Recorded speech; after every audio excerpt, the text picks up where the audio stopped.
Ya sengaja gue record biar gue bisa belajar lagi ntar gitu dari siapa tahu ada yang salah gitu kan dari cara ngomong dan sebagainya. Ya kita mau ngomongin tentang hidup yang tertata, teman-teman.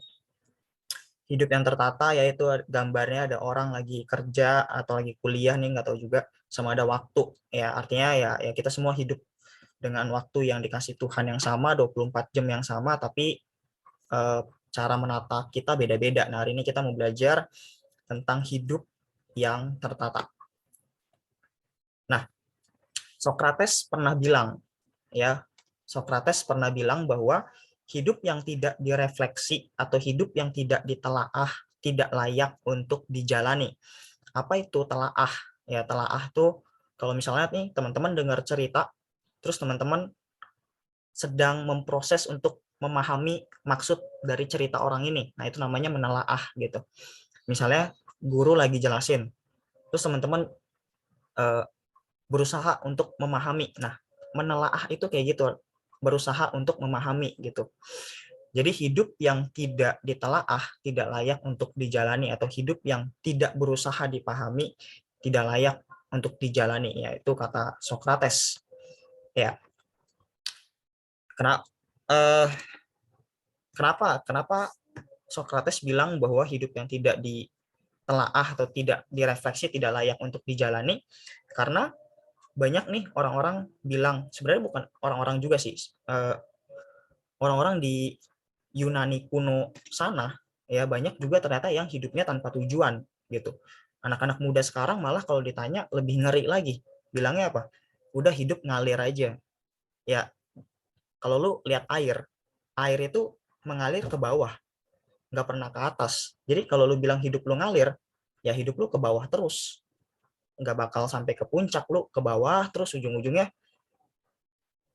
ke laut gitu kan, ujung-ujungnya ke laut, bahkan sampai laut mati gitu. Artinya kalau lu bilang hidup lu cuma ngalir-ngalir doang, ya udah, bersiaplah turun terus gitu. Engkau tidak akan pernah naik, ya. Alkitab bilang naik tidak turun, tapi kalau hidup lo kayak air, lo akan turun terus, nggak pernah naik, karena emang air nggak pernah naik gitu, air selalu turun kalau ngalir, ya kan. Makanya Socrates bilang kalau hidup lo cuma ngalir-ngalir kayak air, itu hidup yang tidak layak untuk dijalani. Ya bahkan seorang filsuf aja tahu, dia bukan seorang yang pendeta, dia tidak tahu firman, mungkin mungkin ya, tapi dia bilang itu tidak layak untuk dijalani. Nah, lalu kata Alkitab apa tentang hidup yang tertata? Alkitab bilang bahwa Allah menjadikan segala sesuatunya itu sungguh amat baik. Jadilah petang dan jadilah pagi, itulah hari ke-6. Pendeta bilang bahwa semua yang Allah ciptakan itu baik. Tapi ketika Tuhan menciptakan manusia, itu sungguh amat baik. Ketika gue belajar lagi, ternyata khotbah itu keliru. Ya, ternyata khotbah itu keliru. Kenapa? Karena sebenarnya kalau kita baca Kejadian 1 ayat 2, aduh ini kenapa gambarnya burem ya? Kalau kita baca Kejadian 1 ayat 2, versi bahasa Indonesia masa kini, bilang kayak gini, bumi belum berbentuk dan masih kacau balau. Bayangin ya, bumi belum berbentuk dan masih kacau balau. Samudra yang bergelora yang menutup segala sesuatu diliputi oleh gelap gulita. Tetapi kuasa Allah bergerak di atas permukaan air. Jadi sebelum diciptakan, sebelum Tuhan membentuk bumi, atau sebelum penciptaan itu terjadi, bumi itu kacau balau. Tapi di sini Tuhan bilang, ya, segala sesuatunya itu sungguh amat baik. Nah, berarti sebenarnya yang sungguh amat baik itu bukan manusia. Kan kalau kalau khotbah kan orang kayak kayak gini ya. Kamu itu berharga. Ketika Tuhan menciptakan hewan, Tuhan bilang baik. Kamu itu berharga. Tuhan menciptakan tumbuhan, Tuhan bilang tumbuhan itu baik. Tapi ketika Tuhan menciptakan kamu, kamu itu sungguh amat baik. Dulu gue percaya, setelah gue belajar, hah, emang yang sungguh amat baik itu manusia? Emang iya? Ternyata enggak, ternyata salah teman-teman, ternyata keliru. Yang sungguh amat baik adalah keteraturannya. Ngerti ya? Yang sungguh amat baik itu adalah keteraturannya. Bayangin, bumi bisa berputar revolusi mengelilingi matahari, dan rotasi bumi itu semua teratur, ya kan? Semua semua teratur, dan uh, itu yang Tuhan bilang sungguh amat baik gitu. Bayangin kalau Jupiter nabrak-nabrak, itu kan tidak amat baik kan. Bayangin kalau apa namanya, rotasi bumi ya, yang kecepatannya berapa gitu lupa gue, terus tiba-tiba jadi lebih cepat, atau jantung kita tiba-tiba jadi lebih cepat, itu kan tidak teratur, dan yang namanya tidak teratur itu tidak baik. Makanya di Kejadian 1 ayat 2 bilang bumi itu kacau balau. Tapi setelah penciptaan itu terjadi, Tuhan bilang sungguh amat baik. Jadi Tuhan membuat yang kacau balau menjadi rapih. Tuhan membuat yang kacau balau menjadi tertata. Dan itu yang Tuhan bilang sungguh amat baik. Jadi segala sesuatu yang teratur itu sungguh amat baik.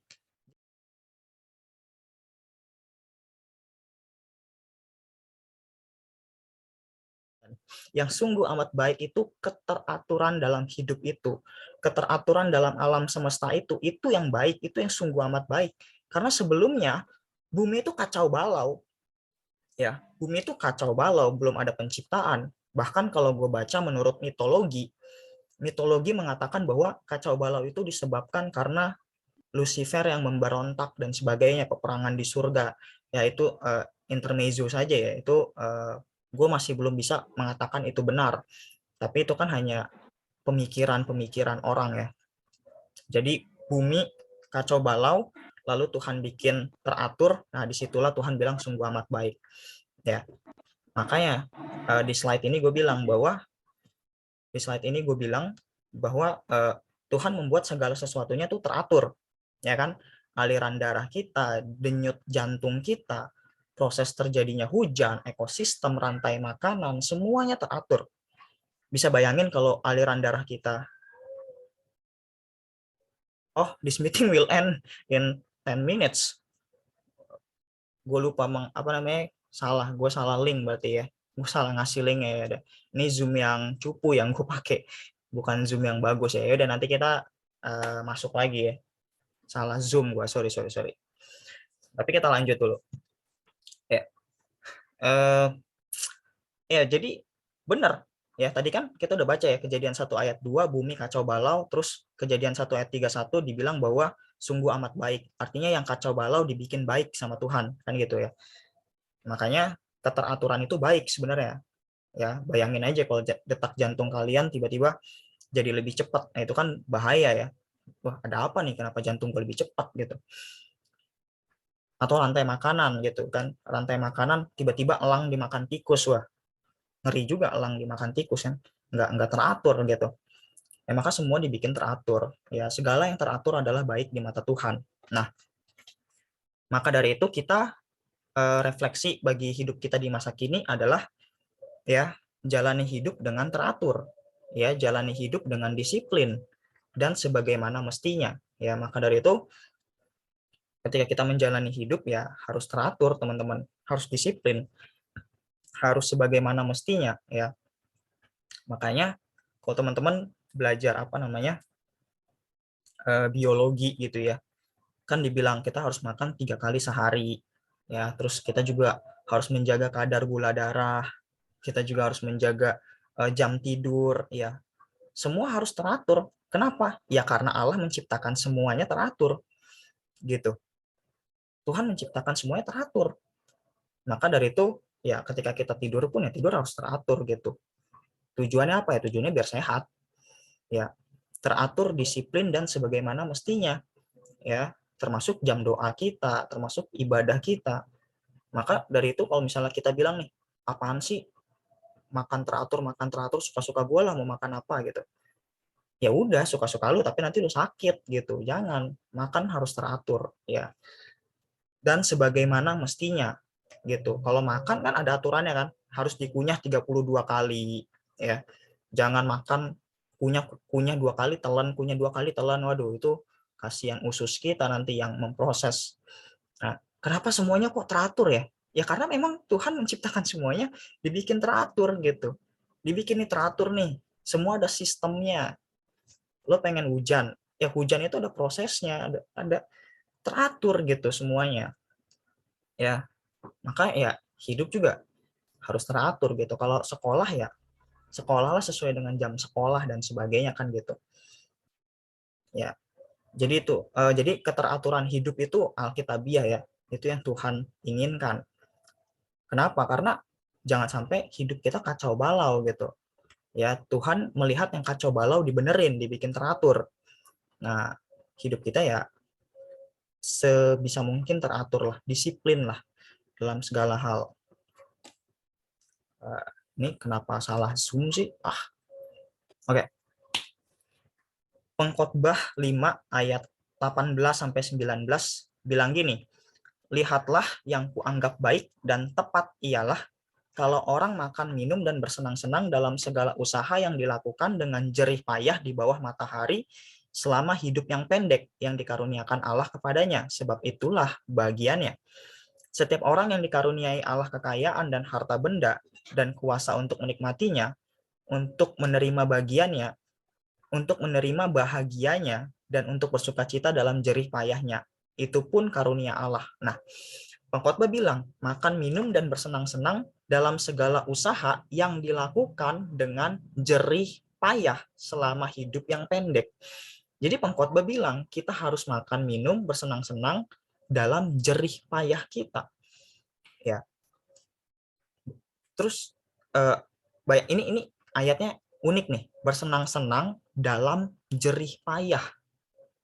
Kita lagi capek gitu ya. Tapi Alkitab bilang justru di saat itulah bersenang-senang gitu. Makanya Kolose 3 ayat 23 bilang apapun yang kamu lakukan perbuatlah untuk Tuhan. Terus Paulus bilang bersukacitalah senantiasa. Sekali lagi kukatakan bersukacitalah. Pengkhotbah juga bilang bahwa makan minum bersenang-senang dalam jerih payah. Ya. Jadi gini, jadi maksudnya tuh kita tahu ya bahwa kerja itu capek. Tapi kan harus kerja dong, harus kerja dengan teratur gitu. Jam kerja misalnya dari jam 7 sampai jam 5 sore. Kelamaan ya. Kerja nih dari jam 9 sampai jam 5 sore. Selama kerja itu kan kita berjerih payah kan. Tapi Alkitab bilang harus bersenang-senang. Kenapa? Karena hidup itu pendek. Terus di bawahnya ayat 19 bilang bersukacita dalam jerih payah. Ya.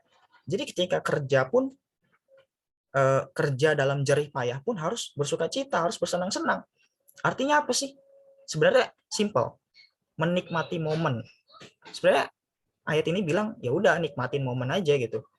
Momen senang dinikmatin, momen berjerih payah pun nikmatin. Gitu. Udah capek-capek kerja kan, terus dapat duit sedikit, terus duitnya habis cuma buat makan. Ya udah, bersenang-senanglah dengan makanan yang kamu beli dari hasil jerih payahmu itu. Jangan ngeluh gitu. Makanya kita bilang bersukacitalah senantiasa, makan minum untuk Tuhan. Nah, maksudnya itu ya. Jadi dalam hal yang rutinitas nih kan, kerja rutinitas, jerih payah rutinitas, sekolah rutinitas. Sekolah ada jerih payahnya nggak? Ada, belajar, UN dan sebagainya itu kan jerih payah. Ya udah itu harus senang-senang, nikmati momen, ya kan? Menikmati momen itu. Makanya hidup yang tertata tuh maksudnya adalah hidup yang selalu menikmati momen, apapun momennya juga gitu. Nah, kok kayak gini. Udah tinggal 3 menit lagi nih ya kan. Oke, sampai sini nih ada yang mau nanya nih sebelum end time 3 menit lagi nih. Ntar kita masuk pakai link yang sama ya. Masuk pakai link yang sama lagi ya. Tapi nggak apa-apa ini kita tunggu sampai habis aja dulu. Nah, sebenarnya ini panjang sih sebenarnya, tapi ya ya udahlah. Nah, kan tadi Alkitab bilang bahkan dalam jerih payah kita, dalam rutinitas kita yang kerja jerih payah, sekolah berjerih payah, tetap harus bersenang-senang, tapi kadang kita malah tidak bersenang-senang, kita malah tidak menikmati momen itu, ya. Nah, lalu apa yang bikin kita tidak menikmati momen-momen itu, ya? Kalau kata Eckhart Tolle ini bahasa bacanya gimana sih? Eckhart Tolle, ya itulah. Dia bilang kayak gini, penyebab ketidakbahagiaan itu bukan situasi yang terjadi, tetapi pemikiran kita terhadap situasi tersebut. Jadi dia bilang kan kita harus bahagia nih dalam setiap momen yang tadi pengkhotbah bilang, ya. Terus pada kenyataannya kan kita nggak bahagia kan. Nah, Eckhart Tolle bilang penyebab utama ketidakbahagiaan adalah karena kita karena pemikiran kita tentang situasi gitu ya. Situasi itu sebenarnya selalu netral, tapi kita yang kadang tuh ngejudge kalau situasi itu buruk gitu. Misalnya ada situasi di mana deadline banyak gitu ya kan, dikasih tugas banyak. Ini kan situasi yang sebenarnya netral kan, ya namanya juga sekolah, tugas banyak lah. Tapi kan pikiran kita kayak, aduh ini tugas banyak banget sih, aduh nih guru apa sih kok ngasih tugas sebanyak ini guru apaan sih, kok guru gini banget dah, ini guru berperi kemanusiaan nggak sih, kan gitu ya, kita sering kayak gitu kan.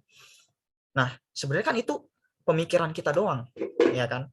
Sebenarnya namanya sekolah ya tugasnya banyak gitu, di mana-mana kayak pasti ada masa-masa di mana setiap sekolah itu ngasih tugas yang banyak, mau itu negeri mau itu swasta kan. Bahkan kerja pun kayak gitu, ada kalanya kerja banyak target ya kan. Tapi kadang pemikiran kita kayak apaan nih, kerja apa nih, padahal emang kerja seharusnya kayak gitu, situasinya netral, tapi pikiran kita yang tidak netral, yang terlalu ngejudge baik dan buruknya. Nah kita tunggu lagi nih, kita tunggu ini selesai dulu ya, nanti masuk pakai link yang sama nih. Aduh salah, sorry sorry, zoomnya salah banget nih, salah pakai zoom, harusnya pakai yang bagus, ini kurang bagus nih. Kita tunggu ya sampai nanti gue jelasin poin selanjutnya nih, atau gue end aja ya biar cepat ya, end aja deh, nanti tolong masuk lagi ya teman-teman, thank you ya. Nah kita lanjut ya setelah terpotong ya, oke. eh ya sip. Nah tadi kan Alkitab bilang suruh bersenang-senang ya kan. Nah sebenarnya yang kedua yang bikin kita tidak bisa bersenang-senang atau tidak bisa menikmati momen adalah karena kita terkadang berpikir terlalu banyak, mencari terlalu banyak, menginginkan terlalu banyak, dan lupa bahagia. Ini kata Eckhart Tolle. Ya, terus Eckhart Tolle bilang, sebenarnya cara kita supaya bisa menikmati momen adalah coba tanyakan 3 pertanyaan ini di dalam diri kita. Apakah saya sedang ada di saat ini? Atau misalnya nih gue lagi belajar, apakah gue lagi benar-benar belajar? Apakah saya sedang fokus di aktivitas yang sedang saya lakukan? Apakah badan saya di sini tapi pikiran saya di tempat lain? Nah, 3 pertanyaan ini harus kita tanyakan ke diri kita kalau kita mau menikmati momen, kalau kita mau uh, bersenang-senang atau berbahagia sesuai dengan apa yang Alkitab katakan tadi, gitu kan? Tanyakan nih, kadang kan yang menyebabkan kita nggak bahagia tuh adalah ketika kita lagi ngerjain tugas, tapi pikiran kita liburan ke Bali, gitu kan? Ini enak banget sih orang liburan, sedangkan gue ngerjain tugas kayak gini, itu kan bikin kita nggak bahagia kan? Atau kayak gini, atau misalnya nih kalian sekolah kan, rata-rata sekolah di sini SMA, misalnya ada pelajaran bahasa Indonesia, pelajaran IPA, istirahat matematika, bahasa Indonesia IPA istirahat matematika. Nah pas lagi belajar bahasa Indonesia kalian mikir gini, aduh ini lagi belajar bahasa Indonesia nih, terus kalian mikir aduh habis ini pelajaran IPA lagi. Pas udah pelajaran IPA kalian mikir aduh kapan ya istirahatnya.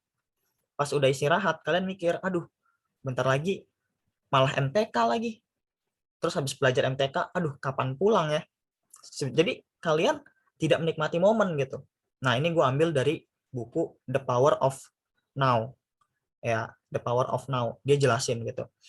Bahwa kita tuh kadang tidak benar-benar berada di saat ini. Misalnya lagi belajar IPA, tapi pikiran kalian, aduh abis ini pelajaran Indonesia lagi. Udah belajar Indonesia, kalian mikir, aduh kapan istirahat? Udah istirahat, kalian bukannya menikmati waktu istirahat, malah mikir, aduh abis ini pelajaran MTK lagi. Ujung-ujungnya kita tidak pernah menikmati momen gitu. Atau kalau lagi mandi nih, bukannya menikmati air, menikmati wanginya sabun, malah yang kalian pikirin apa? Aduh, ya habis ini harus ngerjain ini lagi.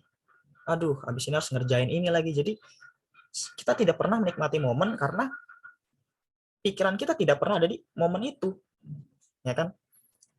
sama gue dulu pernah kerja, ya pernah kerja gitu. Pas lagi kerja gue mikirin, aduh istirahatnya masih lama lagi. Pas udah istirahat, aduh target belum tercapai lagi. Jadi lagi istirahat malah mikirin target gitu. Jadi pikiran gue malah di target. Jadi gue tidak menikmati waktu istirahatnya. Nah, maka yang harus dilakukan adalah sebenarnya nikmati saat ini gitu. Makanya Alkitab bilang, di waktu yang singkat, dalam jerih payah pun kamu harus bersenang-senang. Pengkhotbah bilang gitu kan tadi. Ya, jadi hidup yang tertata adalah hidup yang menghargai waktu. Ya, maka ada satu quotes bilang gini, stress is caused by being here but wanting to be there, or being in the present but wanting to be in the future. Ya, jadi kita stres karena sebenarnya kita di sini tapi kita pengen di sana gitu. Kita kita lagi sekolah tapi kita pengen di rumah. Tapi kalian sekolahnya di rumah juga. Gimana ya? Contohnya ya kalau kayak gini ya. Misalnya nih, mungkin Kak Jimmy nih lagi kerja, lagi di tempat kerja, tapi pikiran Kak Jimmy lagi liburan ke Bali. Ya kan jadinya stres gitu karena tidak menikmati apa yang dikerjakan. Nah, maka solusinya adalah hargai saat ini. Ya, ketika kita menghargai saat ini, semua ketidakbahagiaan dan kesulitan mulai hilang perlahan-lahan. Ya, dan hidup mulai mengalir dengan kemudahan dan kebahagiaan. Ini kata si Eckhart dari buku The Power of Now itu ya. Nanti gue bagi deh, bukunya bahasa Inggris. Nah, ketika kita bertindak dari kesadaran di saat ini, apapun yang kita lakukan akan penuh dengan kualitas, kepedulian, dan cinta, termasuk hal-hal yang paling kecil, misalnya cuci piring, nyetir di tengah kemacetan, mandi, minum kopi, ngobrol dengan seseorang, dan sebagainya. Nah, misalnya nih, misalnya kayak kita sadar nih, ya, kita tahu kalau momen ini tuh nggak akan selamanya bisa terulang. Pasti kita akan mengerjakan itu dengan susah payah, dengan sungguh-sungguh gitu, maksudnya dengan sepenuh hati. Ya, misal gini, misal eh, kuliah, misal kalian sekolah kan, kalian sekolah, terus kalian mikir, aduh capek banget nih gue sekolah. Padahal sebenarnya belum tentu, padahal sebenarnya belum tentu di masa depan kalian akan mengulangi masa-masa sekolah itu, ya kan? Ya emang nggak mungkin sih, masa kalian sekolah SMA 2 kali kan? Masa lulus SMA 6 tahun kan nggak mungkin ya. Jadi sebenarnya kalau kita menghargai masa-masa SMA kita, kita akan SMA dengan penuh totalitas, dengan sepenuh hati. Gitu, karena waktu nggak bisa diulang gitu. Hargai setiap momen, makanya Alkitab bilang, dalam jerih payah pun lo harus bersenang-senang gitu. Ya emang sih, ngerjain tugas susah, tapi dalam susah payah itu pun, jerih payah itu pun lo harus bersenang-senang. Alkitab bilang gitu kan, karena waktu nggak bisa diulang gitu, ya kan. Ya udah, ngobrol dengan orang, ya udah ngobrol aja gitu dengan happy gitu. Ya lu nggak akan ketemu orang ini lagi. Jadi misalnya nih gue ngomong sama Petrus, ya gue harus menghargai waktu itu, karena bisa jadi nih nanti lulus kuliah Petrus S2 di Belgia, ya kan. Ya gue nggak bisa ngobrol lagi kan, jadi gue harus menghargai tuh waktu tuh ngobrol sama Petrus, ya gue harus hargai gitu kan. Nanti gue ngobrol sama si Livana, ya gue harus hargai gitu kan, siapa tahu nanti dia lulus langsung kerja di eh, mana gitu di luar negeri kan. Jadi kan ya udah, waktu itu nggak bisa diulang gitu. Gue ngobrol sama Kak Jimmy, ya gue harus hargai gitu, ngobrol ya ngobrol lah dengan sukacita gitu kan, karena lu belum tentu ketemu eh, Kak Jimmy lagi gitu kan, siapa tahu nanti Kak Jimmy buka usaha di Kalimantan kan, di ibu kota baru susah gitu kan, dia pindah ke sana, gue di sini kan nggak ngobrol lagi. Dia harus dihargai setiap momen gitu. Nah, kita bilang kayak gitu. Nah, maka Tuhan Yesus bilang gitu ya, sebab itu janganlah khawatir akan hari esok, karena hari esok punya kesusahannya sendiri. Kesusahan sehari cukuplah untuk sehari, ya kan. Kadang kan kita mikir, tuh masa depan gue gimana ya, gara-gara terlalu banyak mikirin masa depan kita nggak menikmati masa ini, ya kan. Makanya Tuhan bilang udah jangan khawatir tentang masa depan gitu. Lu boleh punya rencana tapi jangan sampai over gitu, terlalu memikirkan gitu kan. Boleh punya rencana tapi jangan terlalu dipikirin banget gitu, jangan terlalu dibikin stres gitu. Tetap harus menikmati setiap momen, ya kan?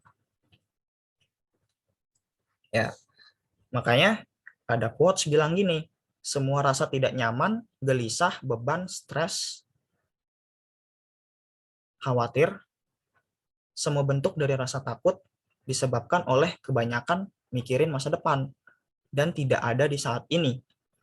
Ya, jadi semua rasa tidak nyaman, gelisah, beban, stres, khawatir itu adalah karena kebanyakan mikirin masa depan. Sedangkan rasa bersalah, penyesalan, kesedihan, kepahitan itu adalah karena kebanyakan mikirin masa lalu. Ya, maka fokuslah dengan masa kini karena hanya masa kini yang kita punya. Nggak ada orang yang punya nggak ada orang yang punya jaminan hidup di hari esok. Nggak ada, gitu. Nggak ada orang yang punya jaminan minggu depan masih hidup. Nggak ada. Ya, semua nggak punya jaminan untuk hidup di hari esok. Maka kita cuma punya waktu di saat ini. Saat inilah yang kita punya. Besok lah, masih bisa besok. Ya lu belum tentu hidup di hari esok gitu. Fokus aja dengan masa kini, ya kan? Gitu. Momen besok kita nggak tahu masih bisa hidup atau enggak. Jadi ya udah lakuin sekarang apa yang bisa kita lakuin. Tapi bukan berarti kita habisin duit kita hari ini kan, besok gue belum tentu hidup, ya udah gue habisin aja hari ini, ya nggak gitu juga. Maksudnya ya nikmatilah masa-masa ini gitu. Ya maksudnya dia kayak gitu, jangan sampai kita kayak uh, udahlah tenang aja lah masih bisa gue kerjain besok. Ya enggak juga gitu. Fokus aja dengan masa sekarang gitu kan. Ya, maka kalau gue bisa bilang kayak gini, kita mesti ingat ini nih. Ya, ini sebenarnya udah mau akhir, ini udah slide 2 terakhir juga. Mari hidup dengan step by step bersama Tuhan. Jangan fokus dengan puncak, tapi fokuslah naiki anak tangga satu persatu sampai kita mencapai puncak itu. Ngerti ya? Jadi jangan fokus sama puncaknya. Wah, ini siapa yang ketawa nih? Jadi eh oke. Ya, jadi apa namanya? Jangan fokus dengan puncaknya, tapi fokuslah dengan anak tangganya. Naikin anak tangganya satu persatu. Fokus tuh sama anak tangganya. Kalau nggak fokus kan jatuh. Ya. Terus yang kedua, ya yang harus kita ingat adalah nikmati setiap momen. Karena Tuhan ada bersamamu dalam setiap momen. Yang harus kita ingat yang ketiga adalah tantangan perlu ada supaya kamu belajar penyertaan Tuhan. Ya, tantangan perlu ada supaya kamu belajar arti penyertaan Tuhan. Kesulitan juga perlu ada agar kamu belajar arti bergantung sama Tuhan. Kegagalan perlu ada agar kamu belajar rendah hati. Ya, pahitnya kehidupan adalah maksudnya caranya Tuhan agar kamu selalu merindukan manisnya Tuhan. Jangan lupakan manisnya Tuhan dalam tiap pahitnya kehidupan.